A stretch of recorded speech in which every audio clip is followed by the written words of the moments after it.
No es por el Instituto Nacional Electoral que hay más democracia en México. Así lo dijo esta mañana el presidente Andrés Manuel López Obrador, en momentos que además está buscando los votos necesarios en el Congreso para lograr su reforma electoral. Escuche.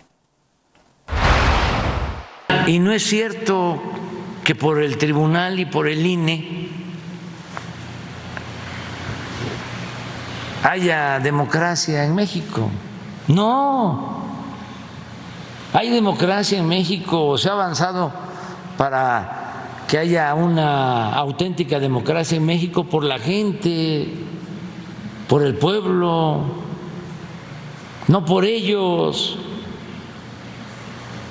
Ellos siempre andan buscando favorecer a los potentados.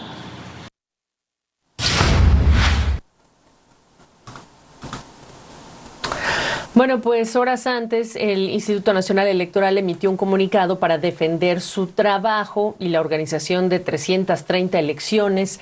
Dijo que cumple con las responsabilidades constitucionales y que garantiza la democracia. Y responde así a la recomendación que días antes emitió la Comisión Nacional de los Derechos Humanos, que llama al Congreso a transformar al INE, a este órgano electoral.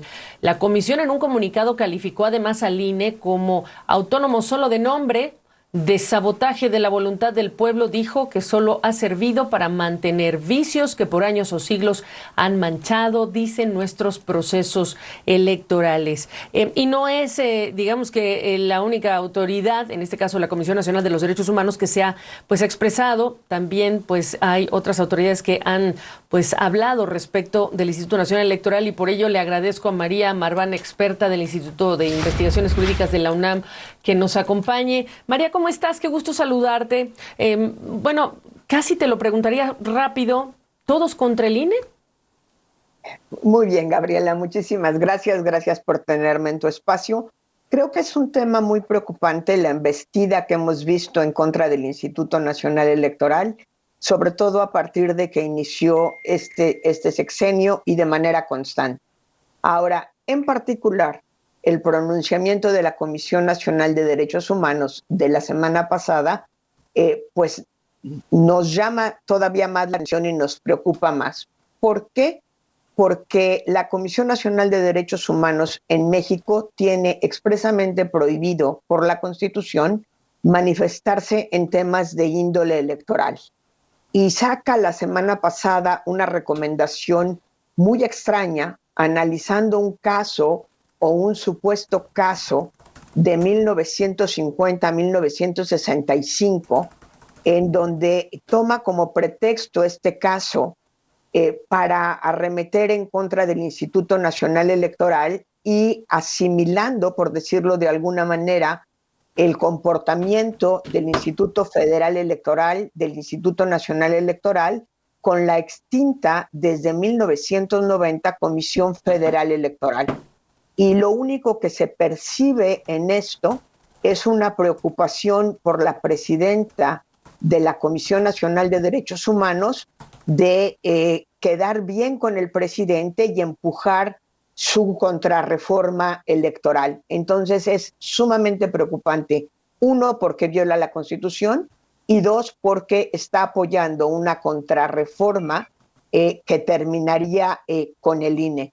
Tiene razón el presidente a la hora que dice que la democracia electoral en México, yo agrego lo de electoral, no existe gracias al INE, existe gracias a que esta ha sido una demanda popular por más de 40 años, pero que se ha institucionalizado en el INE y en el tribunal. Y sin instituciones no tenemos en realidad democracia. Es decir, le asiste la razón al decir que hay una demanda popular, pero no le asiste la razón al decir que las instituciones electorales son prescindibles.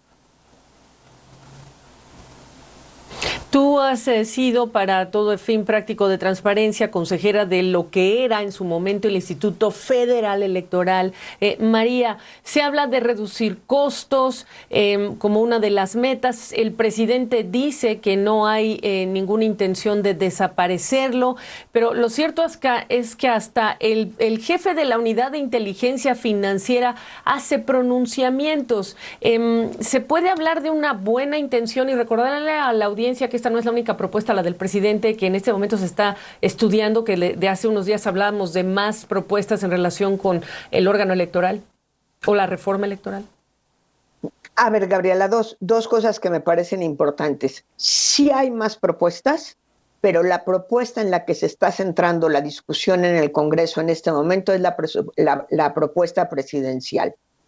Es muy extraño que el presidente hable de reducir costos y simultáneamente esté hablando de organizar una elección federal para elegir a los consejeros del nuevo organismo, suponiendo que esto realmente nos va a ahorrar costos.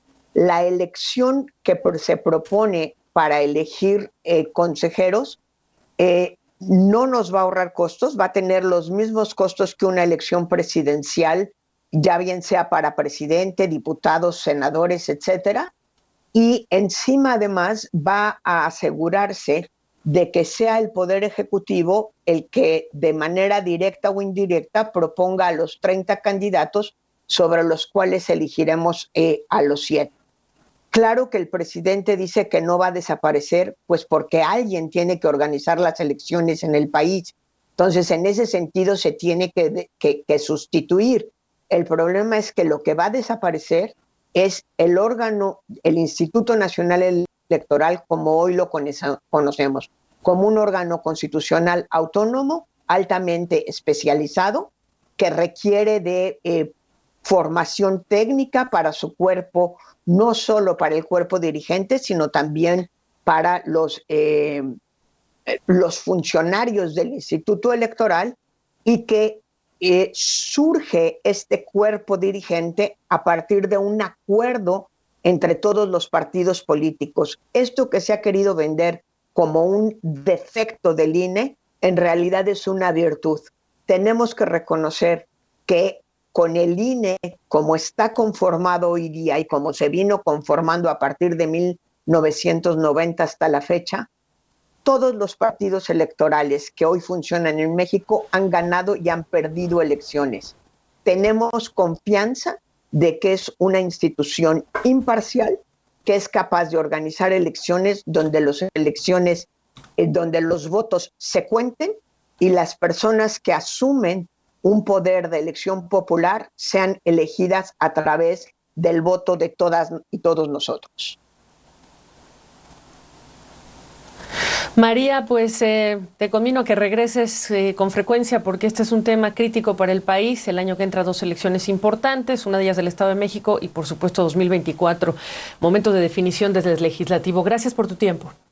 Muchísimas gracias. Momento crítico en el que se está discutiendo la transformación o no del Instituto Nacional Electoral.